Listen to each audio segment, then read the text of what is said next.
Well, good afternoon, everyone. I'm Jamie Cashman, and with me today is Lucas Beenken, and we're happy that you're able to join us today for this webinar so we can give you a final review of the 2019 legislative session. What we plan on doing today is giving you a final overview of ISAC priorities, the enacted bills affecting counties, an update on tax credits, and also bills that we opposed that did not pass, the legislative process for 2020, and then also answer any questions that you might have. And so first, on ISAC's legislative priorities, this certainly the first one is not a new one, on mental health and disability services, and to try to find a sustainable long-term funding solution for mental health. We were able to make some progress in regards to House File 691, while we wanted to get rid of the carry forward balance restrictions altogether. In this legislation, they changed the requirement. Instead of only requiring 20 or 25% carry forward balance, depending on the size of the region, they increased that to 40%, and also pushed that back to fiscal year 24. It also allowed counties to go ahead and recertify their budgets as a result of that legislation. So we were very pleased by that. But in terms of anything addressing and getting rid of the mental health levy caps that we've been seeking for several years, they made no adjustments to that, unfortunately. There was discussion that we had looked, as one of our last bullets, to look for a full penny increase in sales tax, not only to fund IWIL, but also to look at funding mental health. While there was a discussion kind of behind the scenes, nothing moved forward on that, but I believe that will be an idea that will carry over into next legislative session.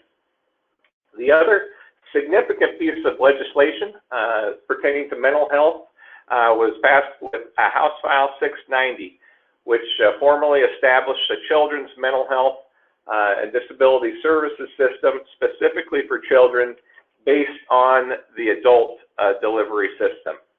And in this legislation, what it does, it establishes what are the core and core plus services that are defined, that are to be provided by the regions. It also it expands the governance board in each of the regions to add a couple of folks specifically pertaining to children, along with also increasing having a children's advisory board in each of the regions. And also, it calls for that the regions must submit an implementation plan to DHS and to the state by April 1st of 2020. I know I had received some questions in regard to changes to the governance board and the advisory boards as well, and in terms of when that would be implemented. And so I had talked with the DHS today, and they haven't provided any, in terms of any guidance to the regions in regard to these boards. I will say that the legislation goes into effect the 1st of July. So unless we get any other interpretation saying otherwise, the regions and the counties should move forward in implementing this legislation and making any adjustments to the 28E agreements as a result. Certainly, with our legal team that we have here, as they have in the past, if there's anything further that you need from us in regard to the 28E agreements, please let us know. I know also when I talked with DHS today, they will be implementing rules as a result of this legislation, and they plan to get those rules, those proposed rules, to the MHDS Commission either in August or in September for their review. And I know there's a few regions that have been kind of holding back on developing their implementation plans until they see those rules. And so just wanted to give everyone a heads up about that. But they have to be into the code editor finally by the 1st of January to go into effect.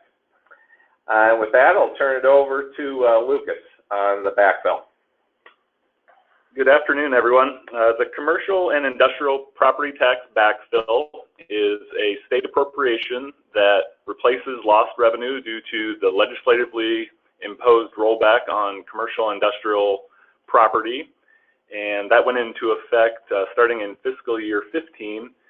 And last year, for the first time, we saw legislation, multiple pieces of legislation that would either phase out or significantly reduce the amount of that appropriation.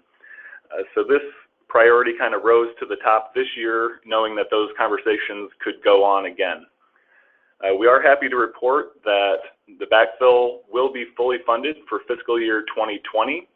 As a reminder, this is a standing limited appropriation, so the legislature would need to take action to not fully fund it. So we were happy to see that no action was taken this year. That's for 1 year only, so this will probably be an issue that we need to address again next year to make sure it's fully funded. And this is about $152 million to all local taxing jurisdictions, and about $29 million of that goes to counties. Next is on water quality, natural resources, and outdoor recreation. As I mentioned before, in regard to mental health, there was discussion in terms of going for a full penny for the in sales tax increase that could have been used for the fully fund IWIL, but also to cover mental health expenses. Unfortunately, like I said before, it did not move forward. But again, like I said, I know this is something that will be considered for next year. An update on REAP. Unfortunately, it wasn't fully funded, but it was funded to a tune of $12 million. The biggest thing that we spent this session in regard in this area to this priority was a lot of defense, specifically a defense on legislation that would ban local entities from acquiring land for conservation and recreation purposes. Fortunately, that didn't move forward, but there was some language in there that would ban the Iowa Natural Heritage Foundation from using the state revolving loan fund to acquire land that could be donated to a public entity. Now we want to give you an overview of some of the legislation that passed that was not necessarily priorities of ours, but will affect counties.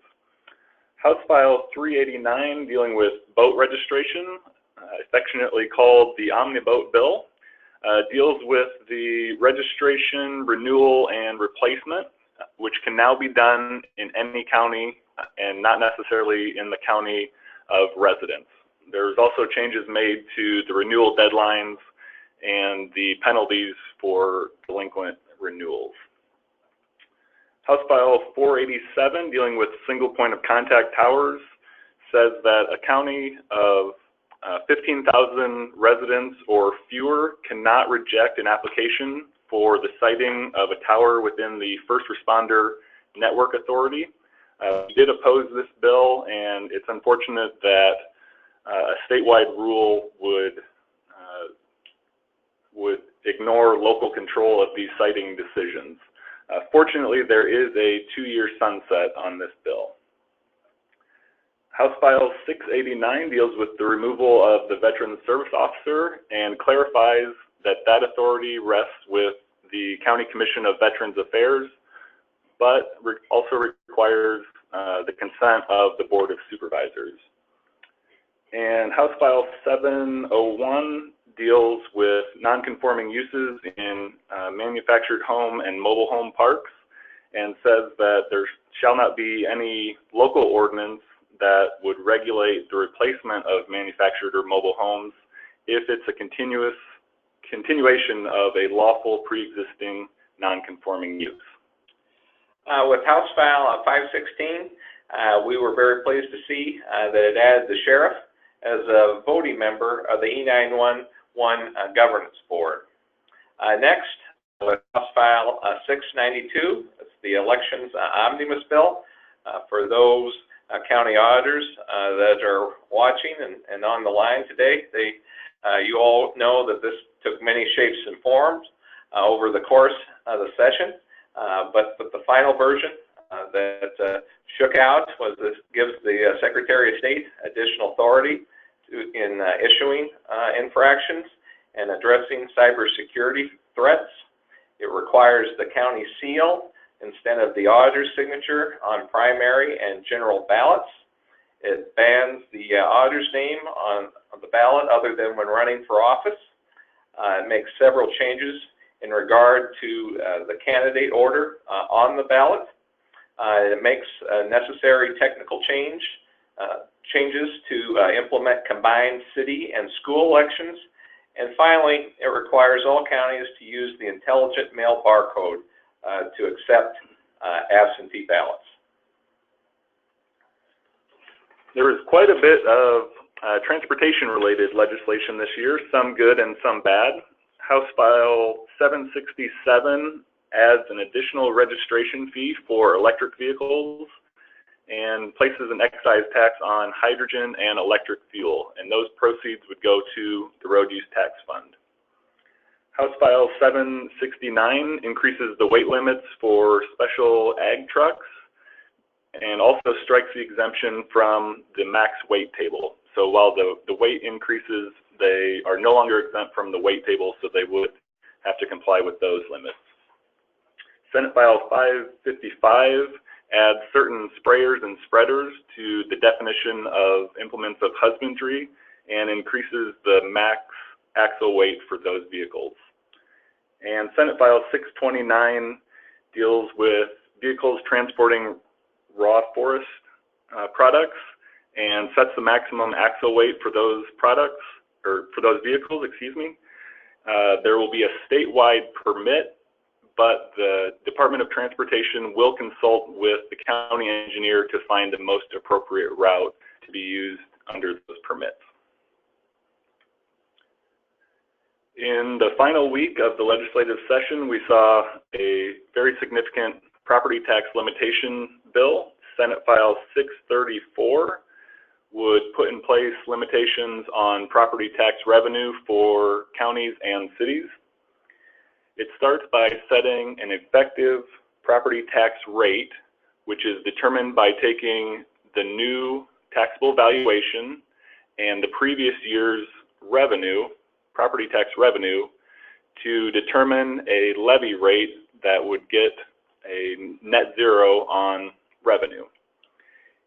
If a county wanted to bring in more revenue than the previous year, they could go up to 102% of the previous year's revenue by holding an additional public notice, holding an additional public hearing, and adopting an additional resolution. If the revenue were to exceed 102%, that could be done by a 2/3 vote.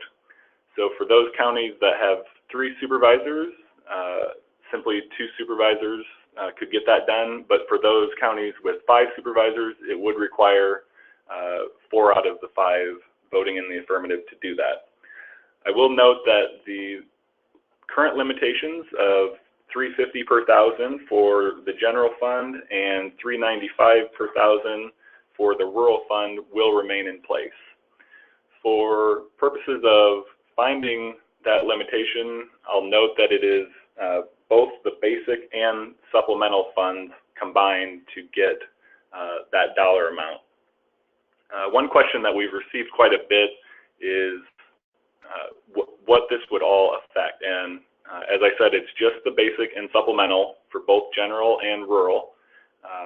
It will not affect the mental health levy. It will not affect debt service levies.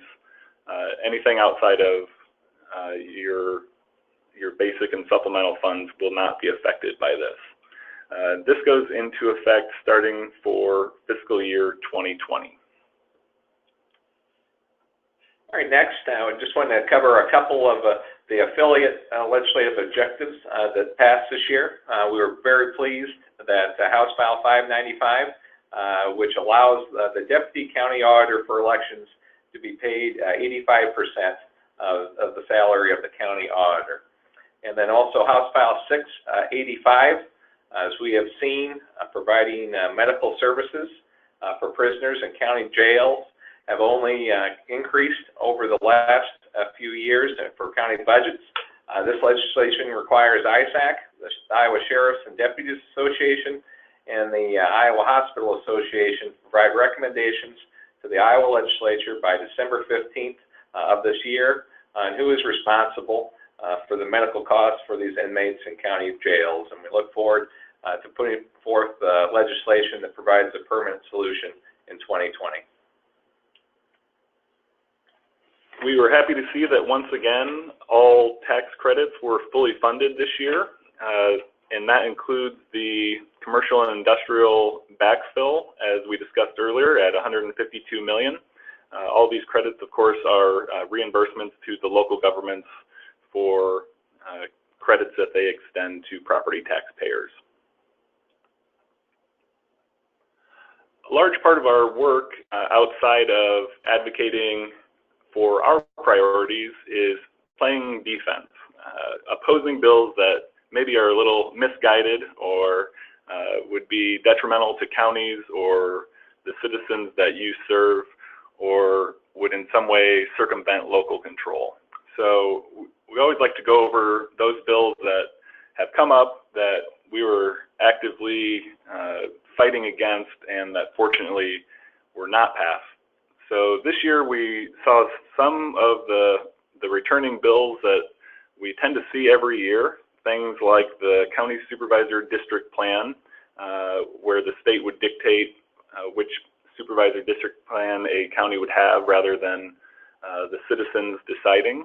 We also saw additional legislation on county compensation boards, changing the makeup from the appointed members now to what would be city council members and township trustees under that legislation.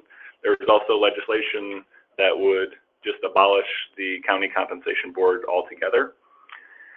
A couple of pieces of legislation dealing with the assessor. First, Senate File 49 would have put the assessor up for a retention vote every 4 years rather than having a 6-year appointment by the conference board.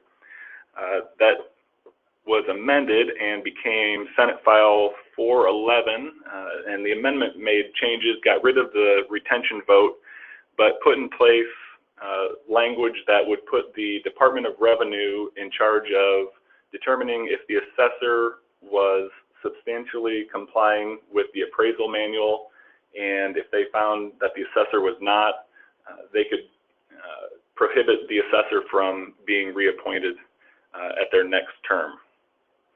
Senate File 183, dealing with bond elections, would put those elections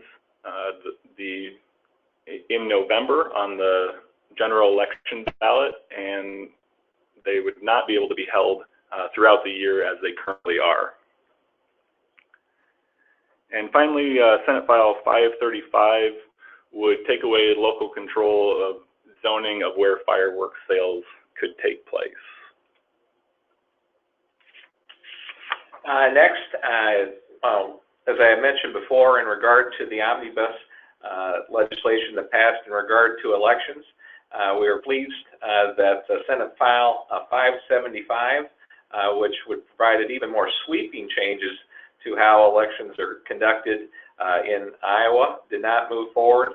There was even provisions in there that would allow the Secretary of State's office to take control of election in a county prior and then after an election day. So we're very pleased that didn't move forward.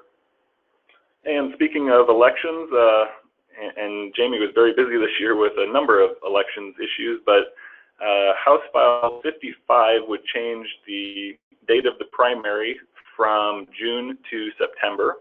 House File 56 would make all county elected positions nonpartisan. And there was also legislation on runoff elections for the primary. So if no candidate received 35% of the vote, rather than going to a convention, it would go to a runoff election. And with that, we'll open it up for questions.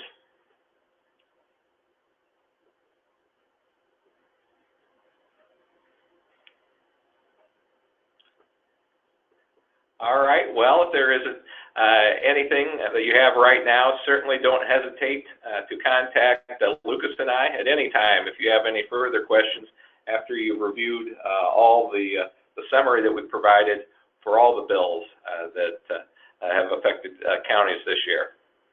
And then next, we'll talk about the 2020 ISAC legislative policy development process. You should have received the email that came out with this webinar with a call for proposals. We do ask that you work with your affiliate to move those proposals forward, although we do take individual requests from individual members as well. And so then on August 2nd, as the deadline to get those policy request forms to us. Then on the Tuesday before the start of our annual meeting and convention, the Legislative Policy Committee will meet, and there will be time also at the end of that meeting for members to provide comments on those proposals.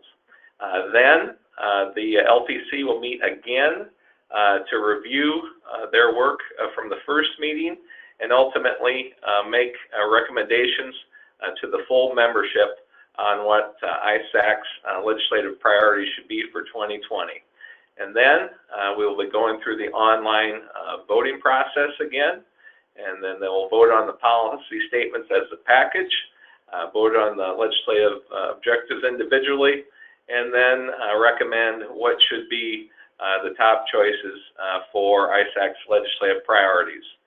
And then on November 20th and the 21st, the ISAC Board of Directors will meet, and then to review the member vote, and then ultimately set the legislative priorities for 2020. And then we will provide then again in December a legislative webinar outlining what our priorities will be. And then some other significant dates. Hopefully many of you are going to join us tomorrow for the ISAC Scholarship Golf Fundraiser. It's at Toad Valley, and I believe registration starts at 9 a.m. And then also, again, hope many of you are going to join us for the ISAC annual conference, which will be held August 21st to the 23rd. And then I do believe we have a question here.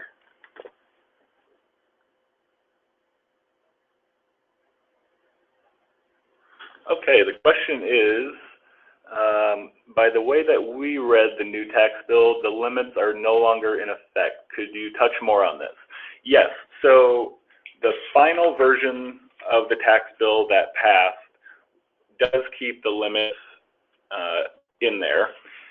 Some of the previous versions did away with the limits and only put a revenue limit on.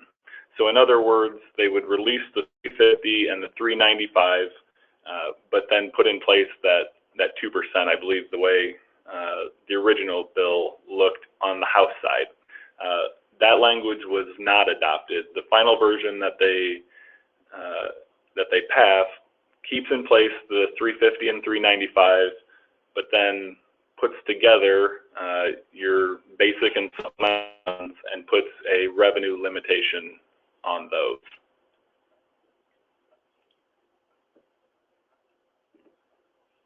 Do we have any other questions?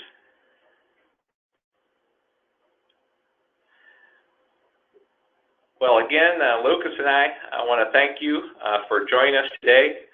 Most importantly, we want to thank you for all your assistance during this legislative session, providing information for us, but also reaching out to your individual legislators through phone calls, through emails, through attending forums back home and in their districts.